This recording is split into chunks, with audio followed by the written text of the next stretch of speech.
in the book of Hebrews, it says that Abraham looked for a city which had foundation. We need to look at how God builds his city. Yes, if you understand the concept of how God builds his city, you understand infrastructure. Okay. God Almighty, who created the heavens and earth, this is how he thinks. So if you are building your country, if you are building your city, and you did not build it this way with infrastructure, then you are just building a city set upon the sand. You are not building a city set upon a rock. You have to take some risk on yourself. Africa has to take some risk on itself. Otherwise, I'm not going anywhere. You know, everybody will tell you are too expensive. It may not be fair, but that's the world we live in.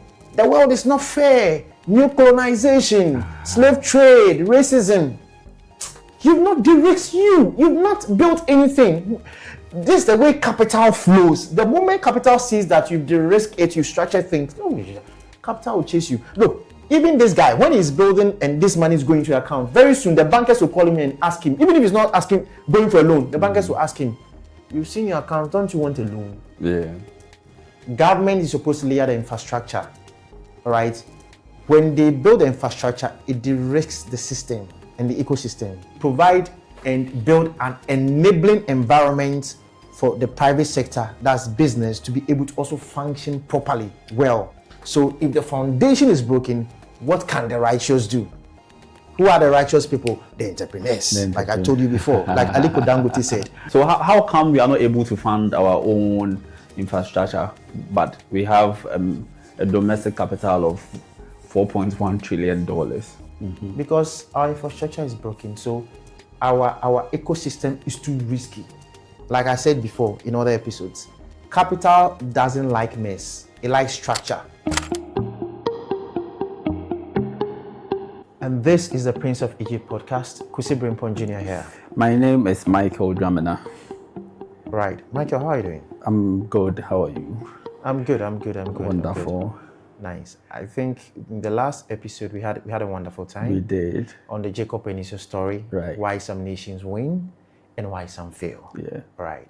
And so we are going to talk more on the importance of infrastructure in this particular episode, right. How we are going to finance infrastructure across Africa, and yes, how we are also going to develop Africa. Right. All right. So what I'm going to do is I'm going to go to the board and make it very simple. Right.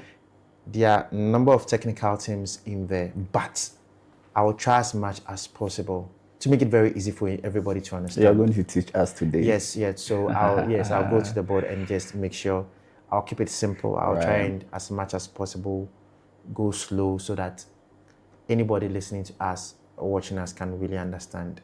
Great.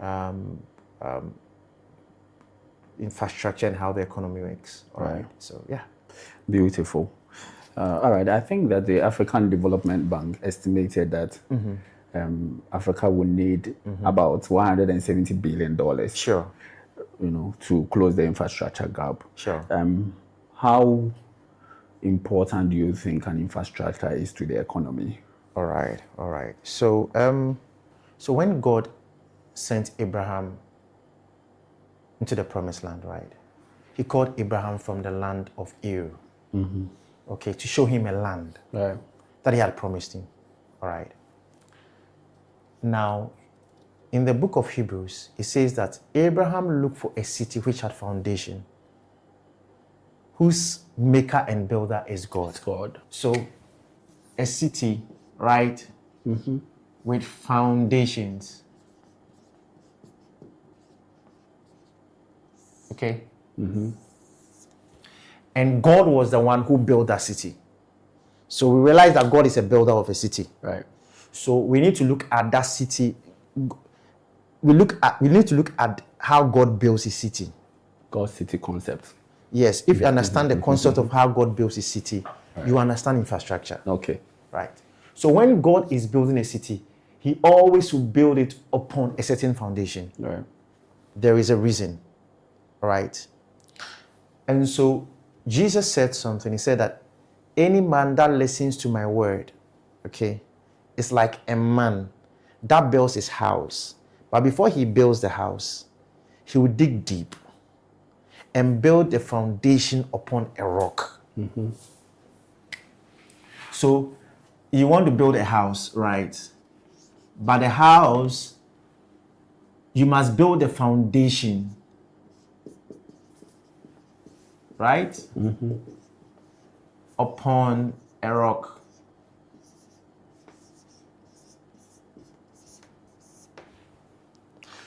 So that when the storms come in, And the winds comes. and the winds, or there's an attack, an external attack, Yeah. what is going to happen is that when it beats upon the house or upon that city is not going to collapse. That house is not going to collapse because it has deep foundation upon a rock. Okay. Now, the other man who wants to build his house and just build it upon the earth or upon the sand, when the storms come, when the shocks come, right? When an attack comes, it will be broken down. Yeah. So because God wants to God wants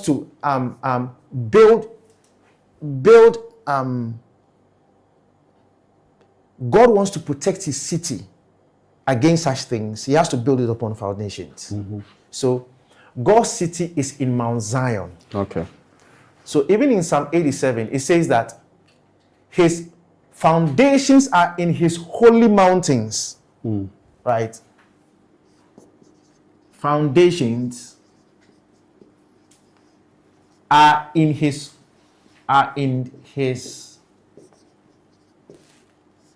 holy mountains, right? This is also a reason, right? There's a reason why. Okay. Now, mountains are also a fortress, Yeah. and a refuge. Meaning that when God is building his city, right? God's plan for building his city is to build it within the mountain, all right? But the foundation of the city itself is upon a rock within a mountain, Yeah. right? So that it can be sure and steadfast. Right. So when an attack comes, you need to go against the mountain and then go against the foundation before you can destroy the city. So you see God's mind on how he wants to build it, right? His concept of building a city. Now, so it makes his kingdom and his city very strong, no matter the attack on it. Okay. Now, so if you look at the word for foundations, okay, it's the same word as infrastructure. Okay. Yeah. Infrastructure comes from, in the Latin, comes from two words, infra and structura. Right. Right? Now this means something underlying or something beneath. Something below. Yeah. So then the structure will be an arrangement, right? Good. So if you put it together, it simply means an arrangement that is beneath. Right. That allows us to then layer upon. We want to build upon it. So it is something under. Yeah. A strong arrangement under that we can build upon. Now, so when God is building his city, he doesn't build it on earth or on sand. He wants to build it within the mountains upon a rock, which is the foundation in the mountain, so that it can absorb a lot of shocks and attacks, that when it comes, it will still stand. Make sense? Makes sense. Right. So when God is, so if you look at heavens, the prophets, some of the visions they saw of heaven, you see the infrastructure of heaven, right? Now, if you look at in the book of Exodus chapter 24, all right, when Moses and Aaron and Nadab and Abihu and the 70 elders of Israel saw God on the mount, they saw that under his feet was a pavement. They saw a pavement So Exodus chapter 24 verse 10. And they saw the God of Israel, and there was under his feet, as it were, a paved work of sapphire stone. Sapphire stones. And as it were, the body of heaven in its clearness. Beautiful. So they see a pavement. So there's a pavement in heaven. Okay. Of sapphire stones. Right. Right? So it should tell you there's a pavement. Now, if you also read the book of Revelation, right, chapter 21 and chapter 22, if you want to see, you can go back and read the whole account of how the city of God looks like. Right. If you look at the city, you realize that it has golden streets, right? Golden streets or golden roads, right? Right. So we have golden roads or golden streets, and we also have pavements. Right? Yeah. So what I'm saying is that you're going to see roads, okay, a wide road like this, okay, okay. Then here you have pavements. Pavements for pedestrians to walk on. Right. Right? When you are building roads in Africa, especially in my country, they will build the roads, but there's no most of the time they don't build pavements for passengers to walk on the pavements. So it should tell you how God thinks. Right? Right. Are you following? Yeah, I'm following. Okay. Now, apart from that, even in the book of Revelation, it talks about some of the infrastructure. He said, I saw a pure river of life, right, flowing from the throne through the city, right? And so there is a water system, right? And then he said, there's no darkness in there. There was no night, right? Only light. So there is light. Electricity. Right? And then you see, by the river, you see trees of life, right? Okay. That bears 12 manner of fruits. Okay. So we see agric for food. Is energy. Right? Then what again? Then you see the leaves of the tree are for the healing of the nations, right? Right. So you see healing. So Revelation chapter 22 verse 1, and he showed me a pure river of water of life, clear as crystal, proceeding out of the throne of God and of the Lamb. And in the midst of the streets of it, on either side of the river, there was a tree of life. Sure. Right, which bare 12 manner of fruits and yielded a fruit every month. Sure. And the leaves of the tree were for the healing of the nations. Yeah, so you see health. Right. Right. Okay. So you realize that all these systems are working perfectly. Okay. Right. Even when you read on, you see defense, where you see that there were gates and there were angels at the gates. So defense system. Yeah, you see defense, right? Okay. So you are seeing a city with various sectors and systems that are working perfectly. That's how God builds his city. So even when Abraham looked for this city in Hebrews chapter 11, he spoke about it, that they sought a heavenly country. And they seek a better country. It was a better country, right? He says if they were mindful, if they had an opportunity, they were mindful of the country where they came from, they would have had an opportunity to return to that country. But rather, they didn't want to go back. They were looking for this city, which was a better country. All right. Right. And so these are the systems there that make heaven beautiful to be in. It's a city everybody wants to be in. Everybody wants to go there. God Almighty, who created the heavens and earth, this is how he thinks. So if you are building your country, if you are building your city, and you did not build it this way with infrastructure, so these are all infrastructure, right? Then you are just building a city set upon the sand. You are not building a city set upon a rock. You are not building after the pattern of heaven. You are not building after the pattern of You are God. building hell for your people. You are building hell for you. So that when an external attacks come in, when there's a global shock, economic shock, like when America sneezes, you are going to catch fever, not a cold. because you've not de-risked your environment. You've not make it robust by building infrastructure. All right. So we need to build infrastructure. There's no two ways about it. If you are not building it, you are going to be in big trouble. All right. Okay, now, so infrastructure, okay, Yeah. can be both soft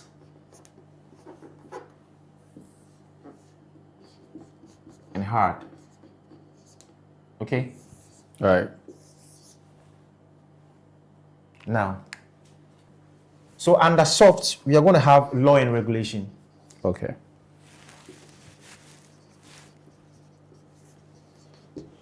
Strong currency.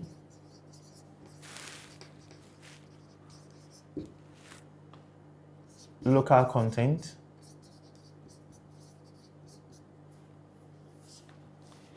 Education.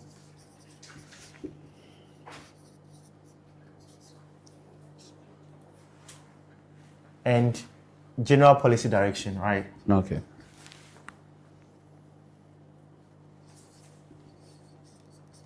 And this will be for the economy, right?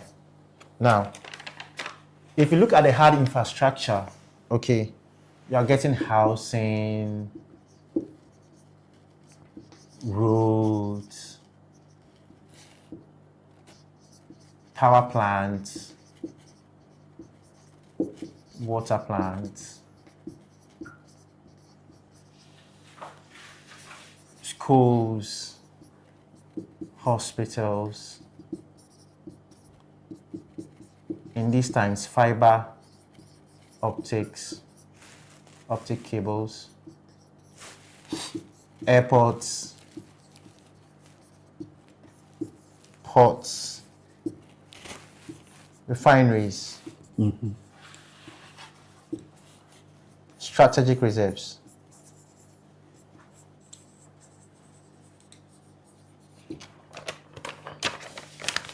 Right. Right.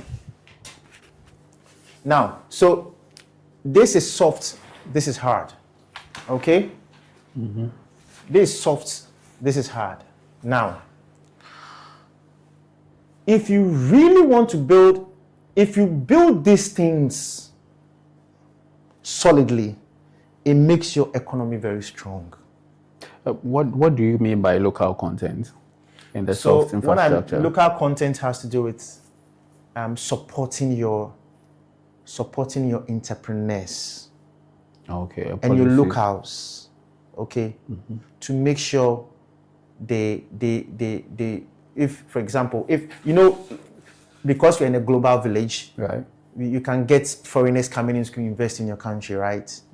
Right, and bring in also human capital, but you make sure that your people they have the capacity to take charge of some of these things. Great. Right, that's the local content. So if you really want to build a country, a better economy, you need to build all these things in there and build them well. If you do not build them, you build your city upon this infrastructure. If you lack these things, your economy will always be weak. All right. Okay. So this is the infrastructure that we need. All right. So now, so the scriptures also say that if the foundation is broken, what can the righteous do? So this foundation infrastructure, if it is broken, what can the righteous do? Remember this. The infrastructure is the underlying arrangement beneath so that we can layer upon it, right? So most of the time, government must build the infrastructure, right? The foundation. Then we have the private sector, right? Or business.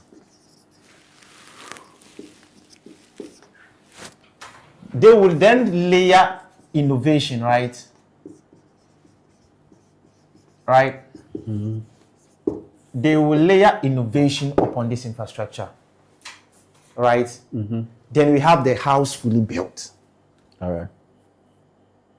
Do you get the concept? Government is supposed to layer the infrastructure, right? When they build the infrastructure, it de-risks the system and the ecosystem. The moment we build that infrastructure, it allows for capital to flow in, so that it would provide and build an enabling environment for the private sector, that's business, to be able to also function properly, well. Interesting. So if the infrastructure is not there, the private sector and business will really struggle. So if the foundation is broken, what can the righteous do? Who are the righteous people? The entrepreneurs. Like I told you before, like Aliko Dangote said.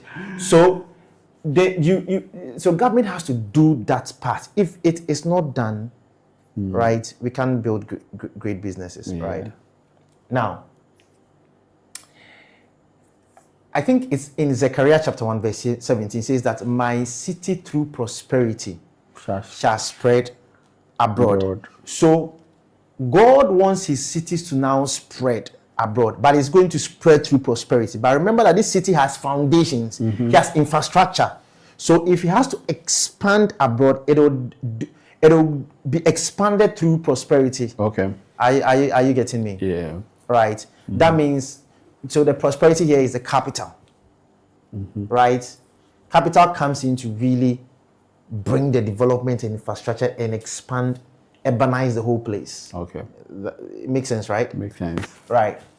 So we will need that amount of capital to be able to really grow this city and then build expand the cities which had foundation to from east to west and from north to south. Yeah. So that's how important an infrastructure yes, is. It's so like I said before, it's all about de-risking, if you remember. You may ask why capital flows to other economies, but not so much is not coming to Africa. If you compare that of Asia, if you compare the US, Europe, much more capital flows there than here. Because our infrastructure is broken. So our ecosystem is too risky. Like I said before in other episodes, capital doesn't like mess. It likes structure. Right? So if you then de-risk the environment using infrastructure, money will flow in easily. If your currency is strong, it simply means that if I put money in there and I invest in there, I'm not going to wake up tomorrow and the currency has depreciated. And I've found myself wanting because I did an investment in there. Okay. Do you get me? Yeah. So the more you make things stable and robust, money gets flows. You don't even have to ask for it. It will come. Because money wants to get money. All right. Make sense? Makes sense. All right. Okay. So that's how important infrastructure is to the economy. To the economy, yeah. All right. Yeah. So there was a report by the African Finance Corporation, AFC. Okay. Yeah, I've seen that report. Yeah. Yes, and it talked about Africa. It's actually the Africa Infrastructure Report, right? Yes. Yeah. In there, it talks about the Africa domestic capital, which is about $4.1 trillion. Yeah. Interesting. And we need about $170 billion annually. Annually, yeah. To bridge that infrastructure gap. Okay. I'm listening. So how come we are not able to fund our own infrastructure, but we have a domestic capital of $4.1 trillion? All right. So this is the mistake we do, all right? For most of the time, if you're talking about the development of Africa, the first thing we all normally say is, oh, we have a lot of natural resources, right? Okay.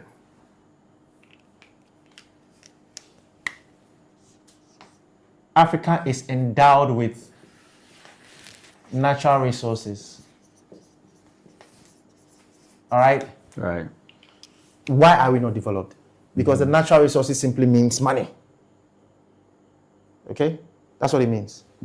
And so if we have so much gold, we have diamonds, we have lithium, we have copper, we have magnesium, we have bauxite, we have all this, we have oil, and yet we are not developed. We don't have the infrastructure that we actually need.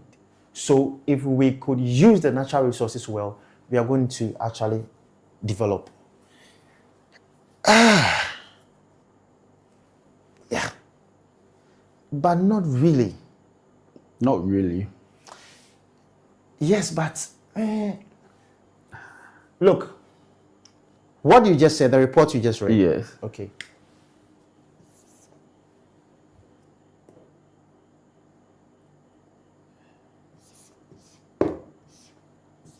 $4.1 trillion, right? $1 trillion.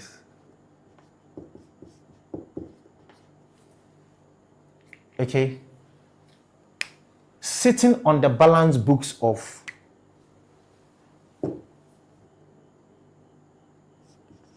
institutional assets,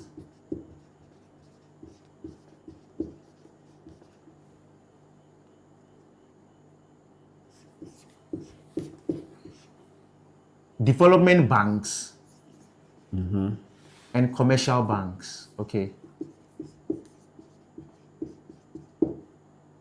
When you put all this together, you have this $4.1 trillion. And this is liquid. This is not liquid. Is that the reason why you put a greater sign? Yes. A less than sign there? So if we are going to build the infrastructure we need and build the industries that we need, use this one, not this one. This one, it takes time to bring the resource out of the ground and make it liquid. Let me explain. You have gold, right? So let me use gold as an example. Yeah. So now, what is going to happen is you find reserves of gold on your land, okay? Most of the times across Africa, we cannot mine it ourselves. We don't have the investment. So we will have a gold firm come from abroad, okay, to come and do one. So the firm that is coming in must come and do, first of all, must bring in an investment, right? Yeah. Then two, it's going to bring in the technology and the tools to extract the gold out of the ground. They are going to bring in business management, right? Yeah. Management team to actually handle the thing. They're going to bring in engineers, right? Right? And then most of the time, they have to do insurance for that particular industry they are in, okay? They have to do legal. I'm trying to say that this is, to put all this together, is quite a complex process. That is expensive. Okay. Right?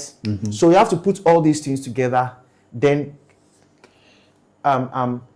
do the investment, bring the capital, and then bring it out. Now, when you bring the gold out, you then have to now go to the next step of refining it. Yeah. So that one too is a complex process to refine the gold. And then when you then refine the gold, so this, let's say, this is step one. Okay. Then you come to step two.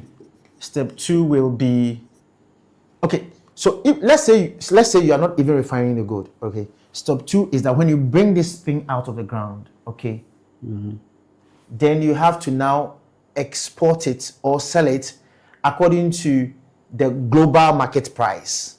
And the market price is volatile. It can go up, it can come down.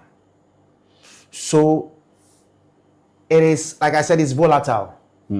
Okay. So if the prices come down today, you are in trouble. If it goes up, you are happy.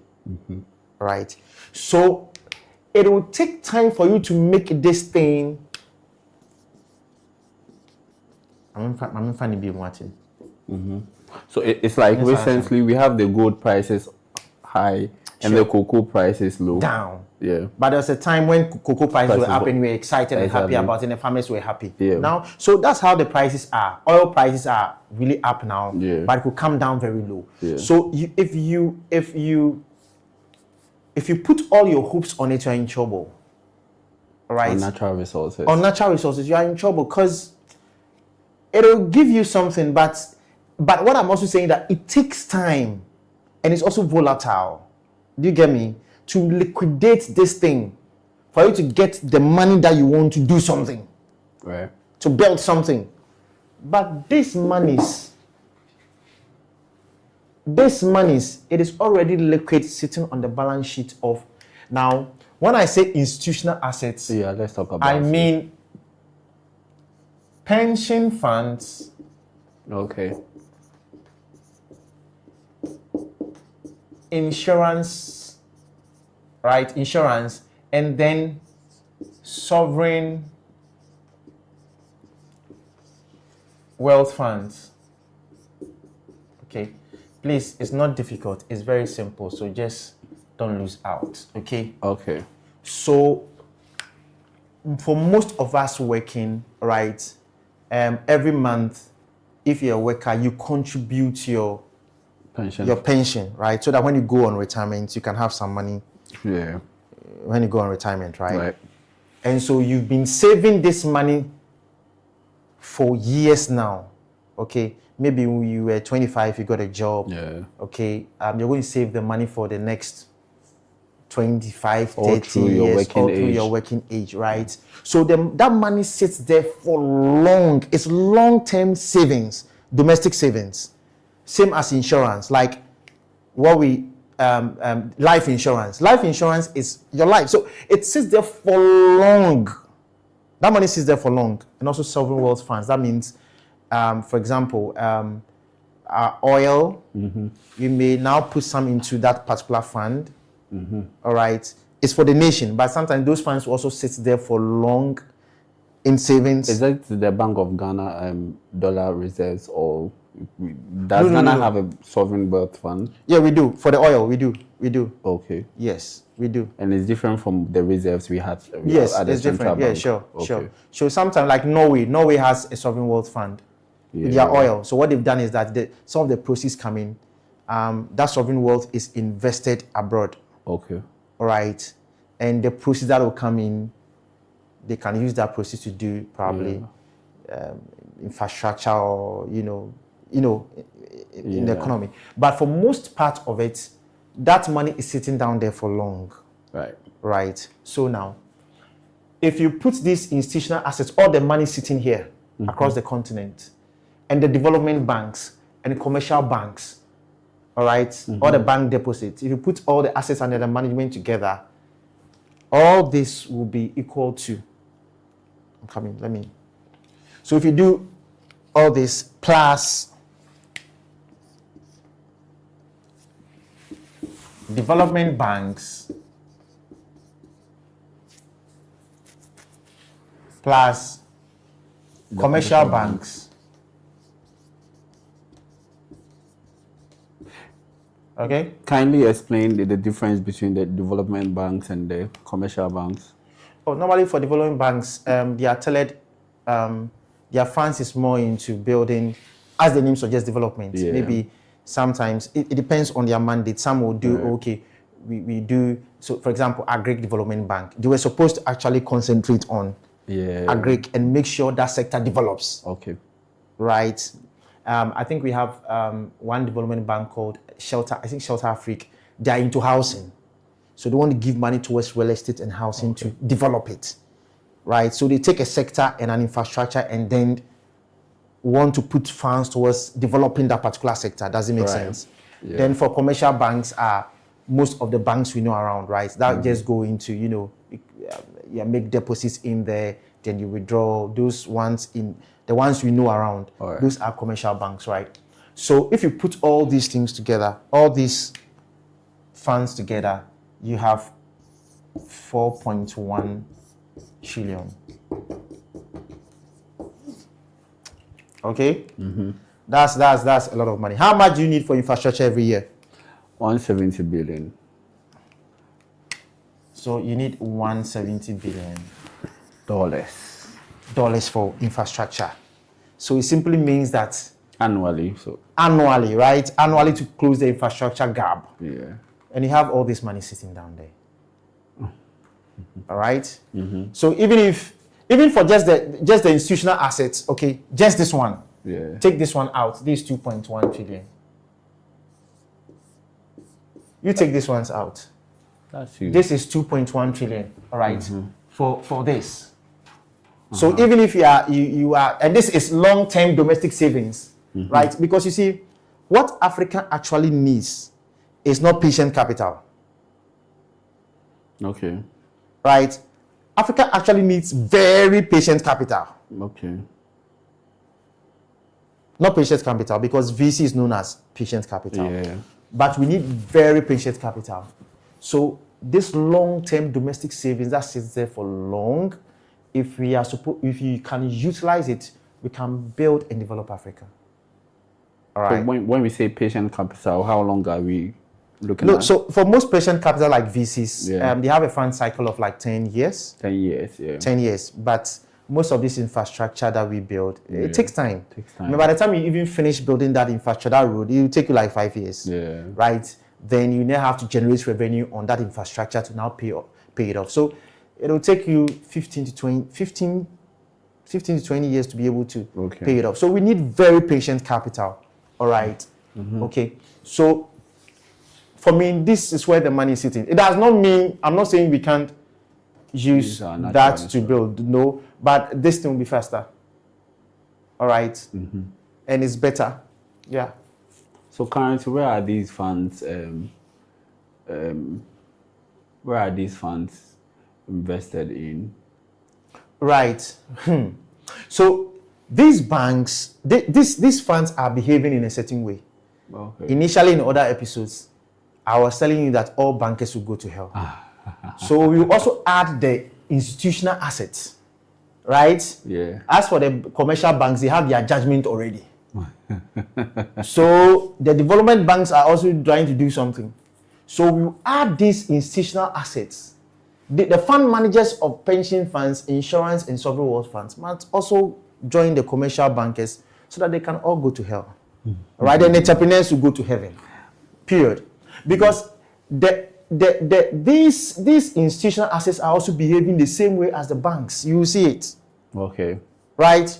Because if you look at the data, about 80% of this money, 80% of this money, the $2.1 trillion, is invested in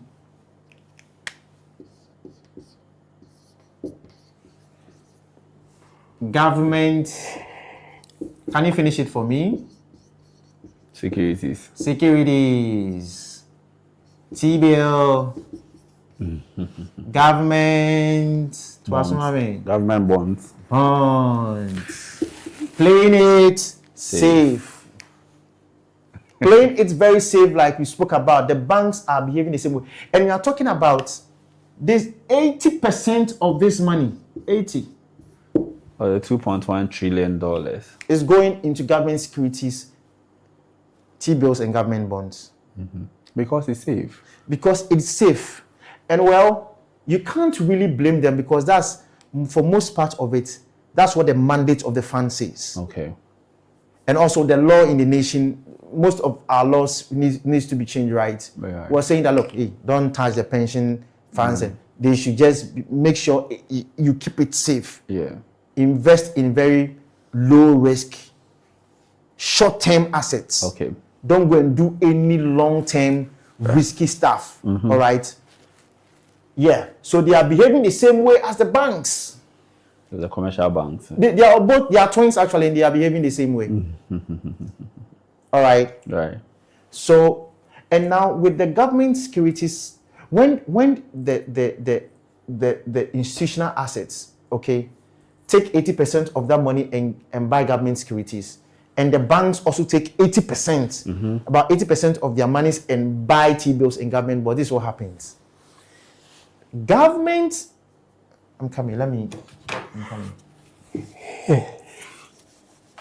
So, when the banks, okay,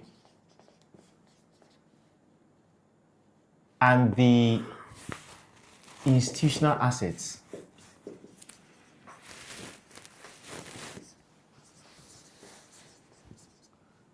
when these two invest their funds, like I said, 80% of that goes to, what they do is that they put that money into government securities. Okay. Why? Because they want to play it safe. So that they don't lose the money. Now, when they give it to government, okay, government also actually use that money for what we called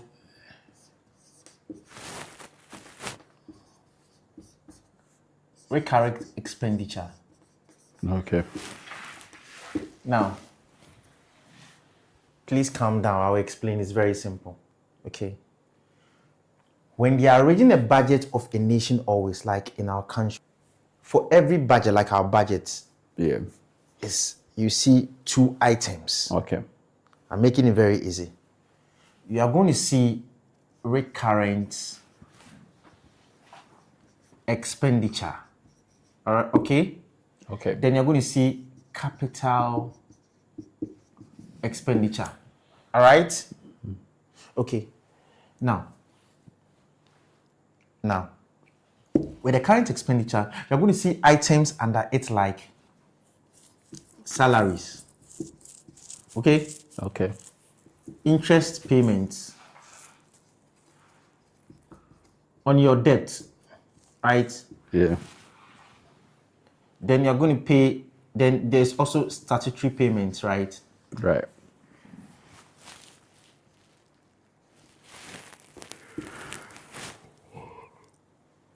Okay. Then when it comes to the capital expenditure side, you're going to see like expenditure for roads, if you want to build more roads, rail, airports, schools, etc. That simply means that the capital expenditure is the expenditure for building what? Infrastructure, right? That's what it means. Okay. But when government takes these government securities, look at where it is going to. It is going to this side. Right? It's coming to this side, not this side. All right. Okay? So, this is also called, recurrent expenditure is also called, aka is also called consumption items. There's a reason. Consumption items, right? This is basically assets. When you're building a business, assets is what you actually need, right? You need to build assets. This one, so you're just consuming it. Okay. You're consuming it. It's not going to generate money back. Recurrent expenditure, these ones, it will not generate the money back to you. Because you're using to pay salary of workers, you're going to pay interest payments. It doesn't generate any money back to you. But when you use that money to build roads, rail, airports, schools, it can pay for itself. Okay. When you build a road and you toll it, Yeah. that revenue from the tolling can be used to pay back the road.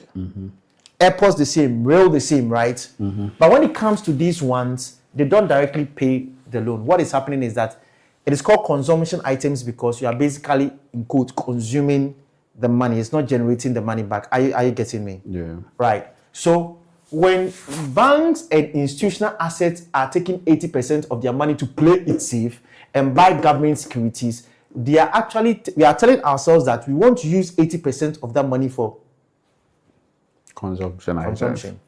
putting it in our mouth, right? Instead of us to use the money to now build assets so that it can grow the economy, generate more revenue, expand the economy. They don't want that. They want to play it very safe, and they will put it here. Okay. So this is how we are all behaving in the economy. This is how we are all behaving. Their excuses may be valid, but I'm trying to say that the data is telling us that this is our attitude. This is the manner of people that we are. Are you getting it? Yeah. This is the manner of people that we are. We are behaving this way. And as far as you play it safe, according to the parable of the talents, you want to play it this way. You can't win. With the master, you can't win. Make sense? Makes sense. Yeah. So why do some governments choose to borrow instead of been able to use these assets? So to use the The Africa fund, domestic, the domestic capital. Okay, so now first, right now we are beginning to have, as I'm talking to you right now, conversations are going on, especially with AFC. There are a couple of conversations going on, and there have been some changes. There have been changes, as you say it, right? In a couple of countries, they are changing the law and changing the policy to allow for institutional assets to invest into infrastructure, right, and into businesses, so that we can expand the economy. Because when you invest into infrastructure and into businesses, when these funds, banks, and institutional assets rather focus on building businesses, banks are giving money to businesses, and the institutional assets are also allowing capital to flow to build infrastructure, then we can have a great economy, right? So conversations are going on. There have been some changes, and we applaud them for the changes, our leaders for the changes, but they need to do more. Wonderful. All right. But for old times, we've all been using, you go for loans from either multilateral loans or bilateral loans, right?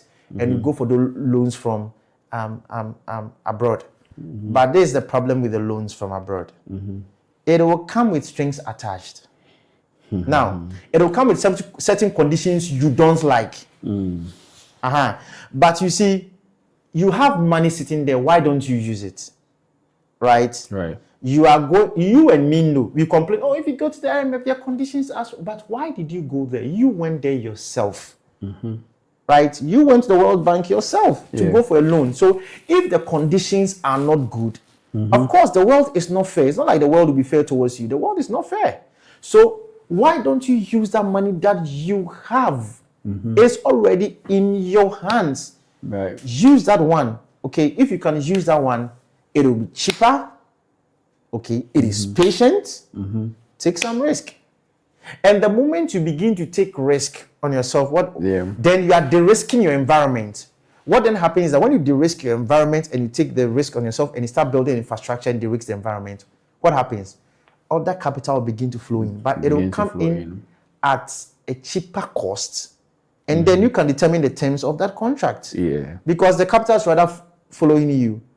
You are not following that capital. You are not chasing it to go and bring it, but that capital flows to you. So we have to...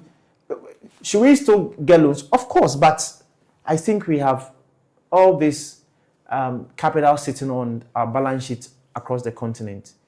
We should use that and invest in ourselves. Like Aliko Dangote will say, look, he says, Africa must first invest in itself before we can invite anybody else. We need to take some risk. So that is what we should be doing. Yeah. Okay. Yes. So I've always spoken about, if you de-risk an environment and you structure something, infrastructure, you have structure inside. Right. The moment you structure something, capital flows. The moment structure simply means if you de-risk the thing, capital will actually be calling you to give you the money. Okay. Right. So for example, let's say there are two employees, okay? All right. All working in the same company. Okay? Okay.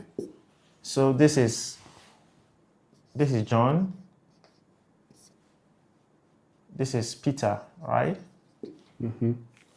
So they are receiving salaries every single month. Okay. Okay. Then Peter decides that. So you're allowed to take some amount of money from your pension fund. Say. Okay. Okay. Then Peter goes and go like, okay, give me some amount. Takes the risk, take the money from his pension, some money from his pension, to go and build 5 apartments. Interesting. Right. He goes into real estate, buys a land. All right. But when he was buying the land, it wasn't easy, right? He had to fight land guards, you know. He has to register and all that. the land. Charlie, there were issues. He struggled, and he's able to finally build 5 apartments. Okay. Then he rents the apartment out. Okay. And then generates rent income every single month. So say Peter each of the apartments is giving him. I thought you would get some tiny houses below there. Okay. So each of the houses, okay, each of the apartments, okay, Yeah. is giving Peter 2,000 Ghana cedis a month. Okay. All right. So in a month, how much will he make? For 5 apartments. For 5 apartments. He's making 10,000. 10,000 Ghana cedis every single month. You have 3 apartments, or you add the 2. So 10,000 Ghana cedis, don't worry. 10,000, right? Yeah. Okay. 10,000 monthly. Okay. Yeah. In a year, how much will he give Peter? 120,000. 120,000 annually, right? Yeah. Annually. Now, this is going into an account. And it's going to that account. Now, the bank sees it. So, Peter goes to the bank and goes like, after 3 years, he goes to the bank and tells the bankers, I want a loan. They ask him for what? And he shows them what he has done so far for the past 3 years. Okay. He has 5 apartments. He's been able to build it, and it's generating him rent income of 120,000 Ghana cedis annually. Okay. So he wants 500,000 Ghana cedis from the bank to build an extra 10 apartments. Okay. Okay. Then, when he goes to the bank, do you think the bank will give Peter money? Yeah, of course. They're going to give him money. Do you know why? Because 10,000 cedis monthly, 120,000 Ghana cedis annually. So if he goes to the bank and says the bank should give him 500,000 Ghana cedis, right? Yeah. To build more apartments. Okay. The bank will give him. Yeah. Because they can see what he's doing. He's showing traction. He has derisked the thing, the thing the bank will give him. Now, John also sees that, Peter has gone for 500,000, so he's also going for some. Oh, please, I want 500,000 Ghana cedis. Now, when he goes to the bank will say they won't give him. He hasn't done anything. He hasn't derisked anything. He has not. He has no assets for collateral. Yes, he has not built. He has no traction. He has no collateral. Nothing. The bank won't give him. Now, even if the bank wants to give him, do you know how much? Don't give him that 500,000 like they gave Peter. They may choose to give him and say, okay, we can give you 20,000 Ghana cedis. Peter can take 500,000 Ghana cedis, right? Look at the difference, right? And even this one, the rates on this one and this one will be different because this guy has de-risked himself. His credit score, right? May be good, right? Yeah.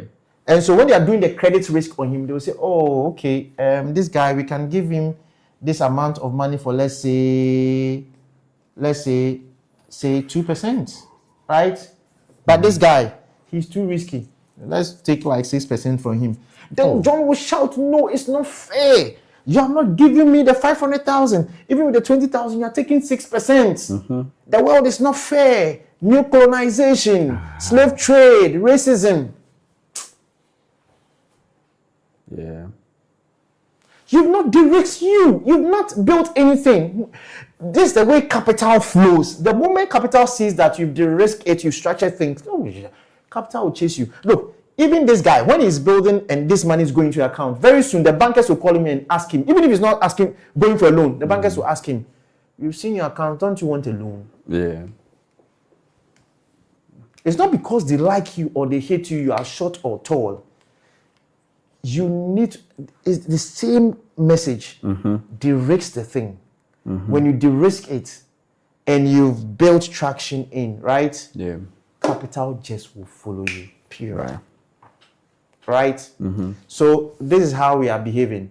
If we can first build our 5 apartments as a continent by using our own pension funds and our own long-term domestic savings to do this, okay?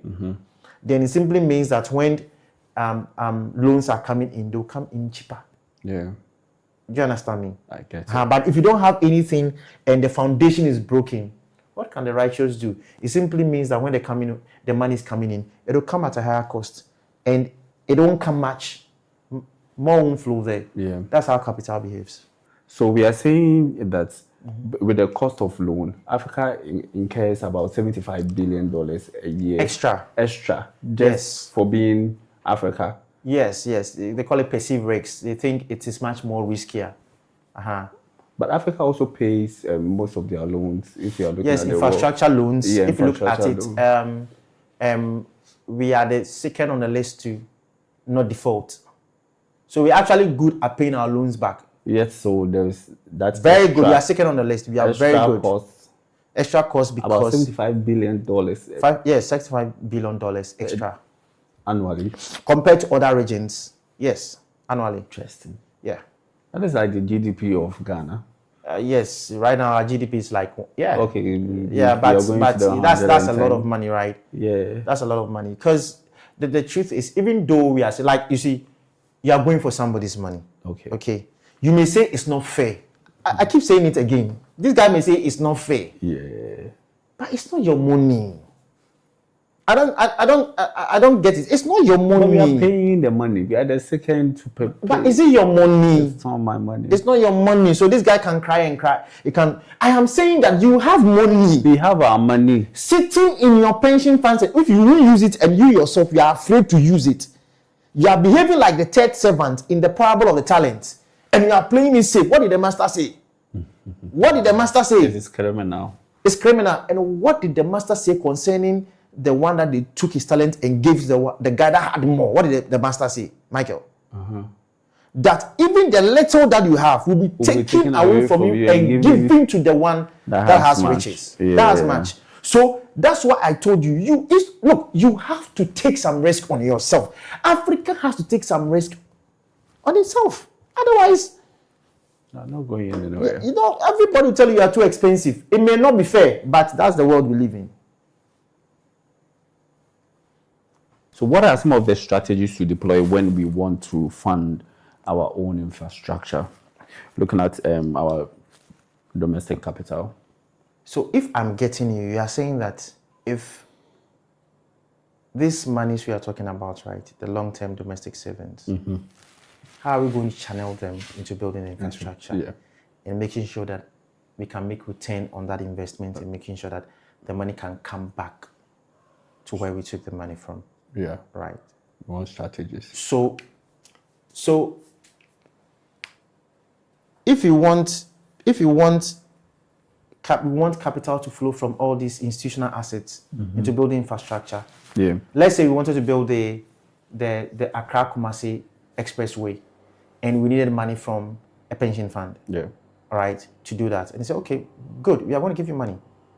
Right? First off, we need to make the project bankable. Okay. What do I mean? De-risk. So the first is to make project bankable. The moment you de-risk the project, it becomes bankable. The reason why they are not even investing all those monies in the first place is because of risk. They are afraid. They're not going to get their money back. So de-risk it. When you de-risk it, it becomes bankable. Yeah. So what are some of the things you can do to make that particular project bankable? One, ring fence it. So you can go to them and go like, look, this is our special infrastructure account. Yeah. It's for this particular project. If the money comes in by our laws and our policies, that money cannot be diverted to do anything else. So they see it and go like, okay. Right. So they ring fence it. Two, you have to show a clear revenue model, right? A clear revenue model of how, let's say, if you build that road, you're going to toll it, and when you toll it, how much you're going to collect. Tell us the number of cars. Probably you can by your research, oh, this number of cars pass through from Accra to Kumasi. Okay. Right? And so if you can show the number of cars and you told them this amount, you can generate the revenue this way to pay every year. This is how much you pay. Yeah. So now you have to do all that. A clear revenue model, right? Then let's say you go like, okay, what about if I fall short of the revenue that I was collecting? Probably my projection says that I'm going to collect 600 million, and that's how much I'll pay you every year. But do you know something? If in case it falls short, and let's say you fall short of, let's say 100 million, what happens? How are you going to pay that one? Okay, you know something? We have gold, we have cocoa. We can now also use that to support and make sure we pay it off. Right? Yeah. The moment you begin to do some of these things, I don't go like, okay, you are the real deal. It'll make sense to me. Right? It'll make sense to me that you'll be able to pay the loan. That means you are derisking it and making it bankable. Okay. All right? All right. So you can give some sort of like collateral for the third one. If there's a shortfall, how do you deal? Maybe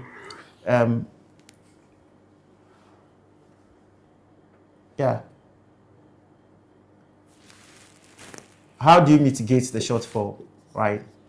Yeah. You can do that. The moment you do these things and you mean business, okay, then we know that, okay, if we come in and give you that money, you'll be able to pay that money back. All right. Yeah. Yeah. So those are some of the ways and strategies you can use to basically make the project very bankable. Interesting. Yeah. So now, what are some of the typical projects you think Africa can embark on as foundation for infrastructure development?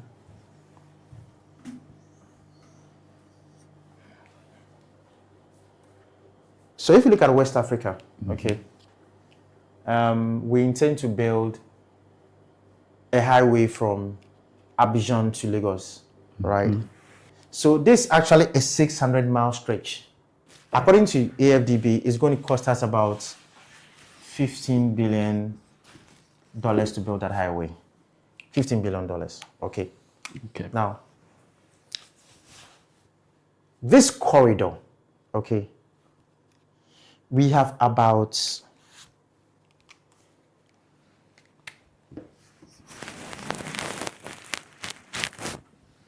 we have about 45 million people sitting on this corridor, right? The Chinese say that if you want to prosper, build a road. Of course. Now, the moment you build a road, you see people migrating towards that road. Yeah. Right? So, we have about 41 million African blacks sitting here. Okay? Let me compare this particular corridor to other corridors that you see around. Now, this is actually what we call this stretch, okay? Yeah. Is what they call the megalopolis. All right? And megalopolis is just a cluster of metropolitan cities. So Abidjan is a metropolitan city, Accra, Lomé, Cotonou, Lagos, right?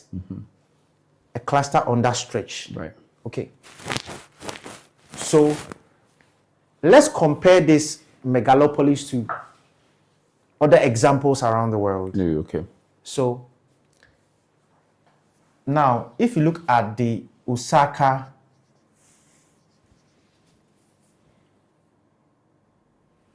Tokyo corridor, all right? Right. Osaka Tokyo corridor, okay? Then you have the Boston to Washington, D.C.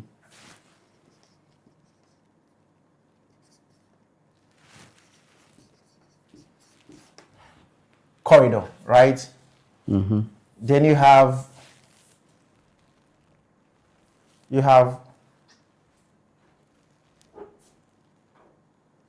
the Pearl Delta.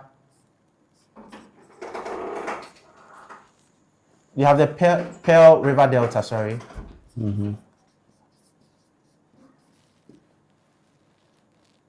Okay. Yeah. So this is in China. Okay. Right. So here in the Pearl River Delta, we have Guangzhou. Guangzhou, then we have Shenzhen, Hong Kong, then we have Macau. Okay. They are all within that region. Now, this amount of people actually on this corridor. Right. Okay. For the Osaka-Tokyo corridor, we have about 81 million people. 81 million people. The Boston-Washington, D.C., we have about 51 million people, right? Yeah. Then for the China one, which is the Pearl River Delta, we have about 78 million people sitting on this particular corridor. All right. Yeah. Now, these are all megalopolis. Okay. Like I show you. Now, look at the numbers. For Africa, it's 41 million. For Osaka-Tokyo corridor, you have 81 million. As we talk right now, this is the biggest corridor because it has 81 million people. Then the Boston to Washington, D.C., with Boston to Washington, D.C., you go through New York, Philadelphia, all those places, right? 51 million people, if you put all of them together. Then for the China one, the Pearl River Delta, you have about 78 million people sitting there. Now, so as at 2026, you have about 41 million people. Michael, in the next 24 years, that's by 2050. Okay. By 2050, can you guess the amount of people that will be sitting on this particular corridor from Abidjan to Lagos? Can you guess? If it is 41 million people in 2026, maybe the population will double in size. Maybe double, like maybe 82 million. 82 million, yeah. So,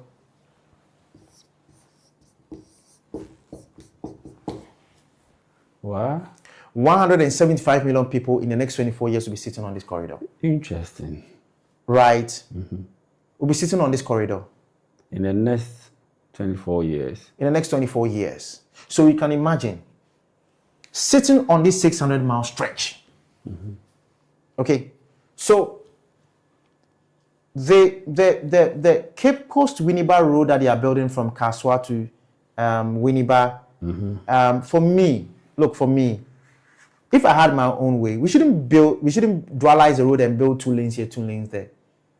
Right? It should be at least 3 lanes here, 3 lanes there. Yeah. All right, because the population is really going to grow. Do you understand me? Yeah.